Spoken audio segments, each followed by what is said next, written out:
Friends, welcome to my study online for exam में। Friends, यहाँ पे आज हम बात करने वाले हैं भाषा और जो चिंतन होता है उसके बारे में। फ्रेंड्स, लैंग्वेज एंड थॉट के बारे में बात करने वाले हैं। फ्रेंड्स, ये आज का वीडियो बहुत महत्वपूर्ण होने वाला है फ्रेंड्स, और इसमें बहुत इंपॉर्टेंट क्वेश्चंस हैं फ्रेंड्स, जो कि एग्ज़ाम में ऐसे ही सीटेट के एग्ज़ाम में क्वेश्चंस बनते हैं। तो आइए फ्रेंड्स, इसके बारे में एक एक करके बात भी करेंगे और साथ में इसका एक्सप्लेनेशन भी करेंगे फ्रेंड्स। तो आइए, सबसे पहले यहाँ पे क्वेश्चन नंबर फर्स्ट है यहाँ पे कि चिंतन प्रारंभ होने के लिए क्या आवश्यक है।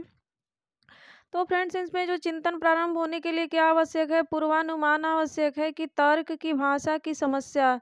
तो फ्रेंड्स, अगर चिंतन अगर हमें नहीं अगर हमारे पास है तो फिर फ्रेंड्स हम समस्या हमारे पास अगर होगा तभी हम चिंतन कर पाएंगे। अगर समस्या नहीं है तो हम चिंतन नहीं करेंगे, और जब समस्या आती है हमारे सामने तो समस्या का जब समाधान हो जाता है तो चिंतन क्या हो जाता है, खत्म हो जाता है चिंता।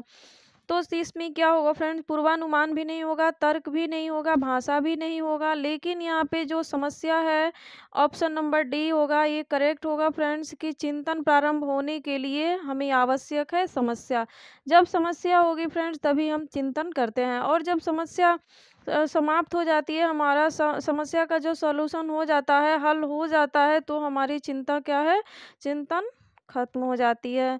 अब आते हैं हम क्वेश्चन नंबर 2 पे फ्रेंड्स, की भाषा विकास के लिए सबसे संवेदनशील समय निम्न में से कौन सा है। मध्य बचपन का समय है, कि वयस्कावस्था है, कि प्रारंभिक बचपन का समय है, कि जन्म पूर्व का समय है। तो फ्रेंड्स, यहाँ पे जो ईयरली चाइल्डहुड पीरियड है फ्रेंड्स, जो प्रारंभिक बचपन का समय है, यही होगा कि इसमें जो है भाषा विकास के लिए जो प्रारंभिक बचपन का समय होता है, ईयरली चाइल्डहुड पीरियड, ये क्या होता है कि अति संवेदनशील समय होता है ये भाषा विकास के लिए। तो इसलिए हमारा ऑप्शन नंबर सी इसमें क्या हुआ, करेक्ट हुआ फ्रेंड्स। लेकिन यहाँ पे एक और बात जानने वाला है फ्रेंड्स, कि जब बच्चे अगर अलग अलग भाषा का प्रयोग करते हों तो उन्हें संसाधन के रूप में लेना चाहिए कक्षा में। अगर बच्चा जो है भाषा विकास में फ्रेंड्स, ये ऐसे भी क्वेश्चंस आता है कि अगर मान लीजिए कि कक्षा में बहुभाषिकता है फ्रेंड्स, और बहुभाषिकता का मतलब ये हुआ कि जितने सारे अलग अलग बच्चे हैं वो अलग अलग भाषा का प्रयोग कर रहे हैं अपनी मातृभाषा का, तो ये नहीं कि उसको हम समस्या के रूप में लेंगे, नहीं, हम उसको संसाधन के रूप में प्रयोग करेंगे फ्रेंड्स। ये हमारा एनसीएफ 2005 का आता है, उसमें है भी फ्रेंड्स। तो इसलिए फ्रेंड्स, हमारी कक्षा क्या होती है, बहुभाषिक होती है, क्योंकि अलग अलग जगह के बच्चे आते हैं और अपनी मातृभाषा उनकी क्या होती है, अलग अलग होती है। अब आते हैं इसमें हम क्वेश्चन नंबर 3 है वहाँ पे कि थ फ च ध्वनियाँ हैं, ये कौन सी ध्वनियाँ हैं, स्वनिम है, लेखिम है, रूपिम है, शब्दिम है। तो ये जो थ फ च ध्वनियाँ है फ्रेंड्स, ये स्वनिम ध्वनियाँ हैं। तो हमारा ऑप्शन नंबर ए इसमें करेक्ट हुआ। स्वनिम ध्वनियाँ क्या होती है, कि स्वनिम ध्वनियाँ वे हैं जो कि ध्वनि की सबसे छोटी इकाई स्वनिम होती है। और ये क्या होता है, ये अगर किसी शब्द के साथ जोड़ दिया जाए इस शब्द को, तो क्या करता है, उस जो शब्द होता है ना उसका अर्थ बदल देता है ये। तो यही होता है फ्रेंड्स, ये स्वनिम ध्वनियाँ थ फ च, ये सीटेट के एग्जाम में पूछा हुआ क्वेश्चन है फ्रेंड्स ये। अब आते हैं हम क्वेश्चन नंबर 4 पे, यहाँ की अपने चिंतन में अवधारणात्मक परिवर्तन लाने हेतु शिक्षार्थियों को सक्षम बनाने के लिए शिक्षक को क्या करना चाहिए। उन बच्चों को पुरस्कार देना चाहिए जिन्होंने अपनी अपनी चिंता में परिवर्तन किया, या फ्रेंड्स बच्चों को स्वयं चिंतन करने के लिए हतोत्साहित करना चाहिए, या व्याख्यान के रूप में व्याख्या प्रस्तुत करना चाहिए, या अस्पष्ट और आश्वस्त करने वाली व्याख्या देनी चाहिए जिससे शिक्षार्थियों के साथ चर्चा करनी चाहिए। तो फ्रेंड्स, यहाँ पे ये पूछ रहा है कि अगर अपने चिंतन में अवधारणात्मक परिवर्तन लाने हेतु शिक्षार्थियों को अगर आप सक्षम बना रहे हो, तो उस सक्षम बनाने के लिए आपको क्या करना चाहिए, क्या चीज़ की आवश्यकता होनी चाहिए आपको, जिससे कि सक्षम जो शिक्षार्थी हैं वो सक्षम बन सके चिंतन में। तो फ्रेंड्स, यहाँ पे ये होगा कि उन बच्चों को पुरस्कार देना चाहिए। फ्रेंड्स, ये पुरस्कार नहीं देना चाहिए, पुरस्कार अल्प टाइम के लिए होता है, थोड़ा समय के लिए होता है। और फ्रेंड्स ये हमारा ऑप्शन नहीं होगा। बच्चों को स्वयं चिंतन करने के लिए हतोत्साहित, जो यहाँ पे हतोत्साहित फ्रेंड्स ये जो शब्द है हतोत्साहित, कभी भी हमारा ये निगेटिव टैग वर्ड होता है फ्रेंड्स, चाहे ये किसी में भी हो, चाहे ईवीएस हो, सीडीपी हो, हिंदी हो, मैथ्स हो, किसी में भी हो, ये निगेटिव टैग वर्ड होता है। प्रोत्साहन करना, प्रोत्साहित करना ये होता है, हतोत्साहित बिल्कुल नहीं होगा। अगर ये किसी ऑप्शन में होगा तो ऑप्शन सीधे ही गलत हो जाएगा फ्रेंड्स। तीसरा है यहाँ के व्याख्यान के रूप में व्याख्या प्रस्तुत करना चाहिए। फ्रेंड्स यहाँ पे व्याख्यान करने की कोई जो है वो नहीं है। हमारा जो प्राथमिक स्तर का जो बच्चे होते हैं उनके साथ अगर हम व्याख्या कर रहे हैं, उनके साथ व्याख्या प्रस्तुत करने के लिए उनको कह रहे हैं या हम खुद व्याख्या कर रहे हैं, तो उससे यहाँ पे कोई मतलब नहीं है हमें प्राथमिक स्तर पे। लेकिन यहाँ पे फ्रेंड्स ऑप्शन नंबर डी में ये जो ऊपर तीनों है फ्रेंड्स, इनको जो है छोड़ करके ये देखा जाए कि अस्पष्ट और आश्वस्त करने वाली व्याख्या देनी चाहिए, जिससे में जो है शिक्षार्थियों के साथ चर्चा भी करना चाहिए। तो हमको ये ऑप्शन चर्चा करना फ्रेंड्स, ये हमारा हमेशा पॉजिटिव टैगवर्ड होता है। और किसी भी ऑप्शन में अगर चर्चा करना, उनके साथ प्रोत्साहित करना, ये अगर होता है तो हमारा ऑप्शन करेक्ट होता है 99% फ्रेंड्स, अगर ये कह सकते हैं। तो ये हमारा जो ऑप्शन नंबर डी होगा यही हमारा करेक्ट होगा कि अपने चिंतन में अवधारणात्मक परिवर्तन लाने हेतु शिक्षार्थियों को सक्षम बनाने के लिए स्पष्ट और आश्वस्त करने वाली व्याख्या देनी चाहिए, जिससे शिक्षार्थियों के साथ और चर्चा भी करनी चाहिए। तो फ्रेंड्स ये हमारा ऑप्शन नंबर डी क्या होगा, करेक्ट हुआ। अब आते हैं हम क्वेश्चन नंबर 5। यहाँ है हमारा कि वह अवस्था जब बच्चा तार्किक रूप से वस्तुओं व घटनाओं के विषय में चिंतन प्रारंभ करता है, तो वो कौन सी अवस्था होती है। ये जीन पियाजे का जो 4 अवस्थाएं होती हैं, जो कॉग्निटिव डेवलपमेंट वो संज्ञानात्मक विकास का सिद्धांत दिए थे जीन पियाजे, तो ये है फ्रेंड्स उनके जो है यहाँ से क्वेश्चंस बनते हैं। तो वो कौन सी अवस्था है जिसमें क्या करता है बच्चा, तर्क रूप से तर्क करके वस्तुओं की घटनाओं के विषय में चिंतन प्रारंभ कर देता है, वो तर्क करके, तर्क के माध्यम से। तो वो होता है फ्रेंड्स कौन सी अवस्था, संवेदी प्रेरक अवस्था होता है कि औपचारिक संक्रियात्मक अवस्था होता है कि पूर्व संक्रियात्मक अवस्था होता है कि मूर्त संक्रियात्मक अवस्था होता है। तो फ्रेंड्स ये होता है हमारा मूर्त संक्रियात्मक अवस्था होता है। ये हमारा ऑप्शन नंबर डी क्या होगा, करेक्ट होगा।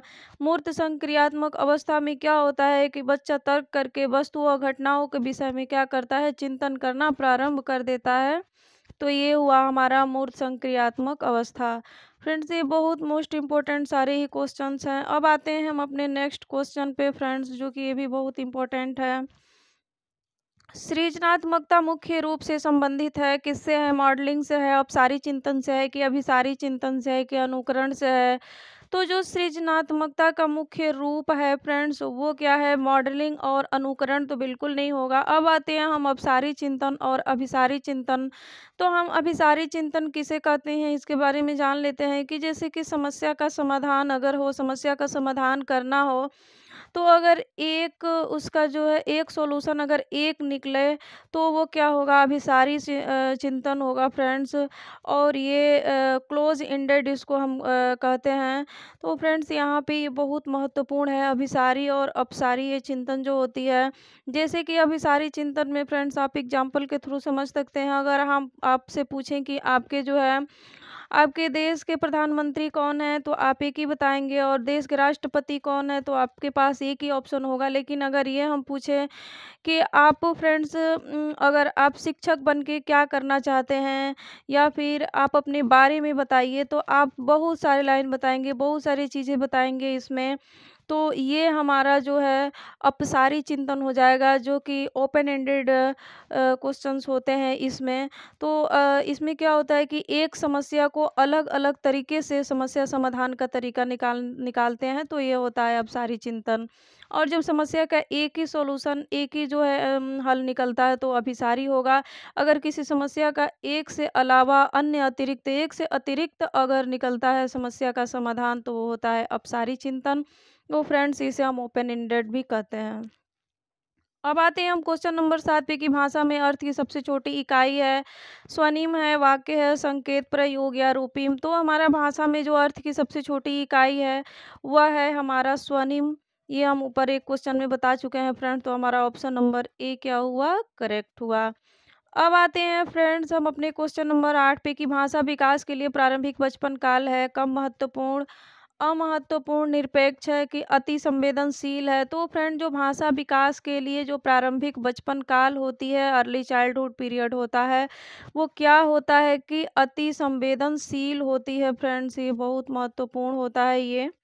अब आते हैं हम क्वेश्चन नंबर 9 पे कि चिंतन की सूचना प्रकरण में सिद्धांत में निम्न चरण आते हैं। जो ये फ्रेंड्स ये चरण है, ये कौन कौन से चरण जो है एक क्रम में आते हैं, उस क्रमबद्ध तरीके को बताना है कि प्रतिक्रिया क्रियान्वयन, प्रतिक्रिया चयन या पूर्व प्रक्रम आता है या श्रेणीकरण आता है। तो इसमें फ्रेंड्स पहले क्या आता है आपको बताना है। तो सबसे पहले इसमें पूर्व प्रकरण आता है, तो ये आता है पहले। उसके बाद से आता है फ्रेंड्स श्रेणीकरण आता है।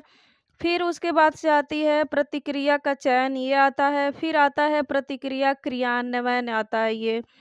तो फ्रेंड्स यहाँ पे हमारा जो ऑप्शन नंबर यहाँ पे जो फोर्थ है यहाँ पे फ्रेंड्स यहाँ पे हम दिए हैं, ये हमारा करेक्ट होगा।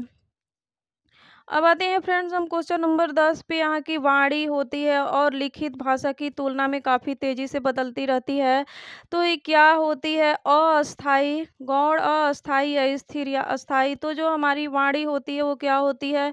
अस्थाई होती है और लिखित भाषा की तुलना में काफ़ी तेज़ी से बदलती रहती है। कहने का मतलब कि जो हमारी वाणी होती है फ्रेंड, जो हमारी बोलियां होती हैं, वो हर जगह एक तरह की नहीं होती हैं। अलग अलग जगह पे अलग अलग तरह की बोलियां पाई जाती हैं। अगर हम यहाँ पे हिंदी बोलते हैं तो हम अगर जाते हैं गुजरात में तो हमको गुजराती बोलना पड़ेगा।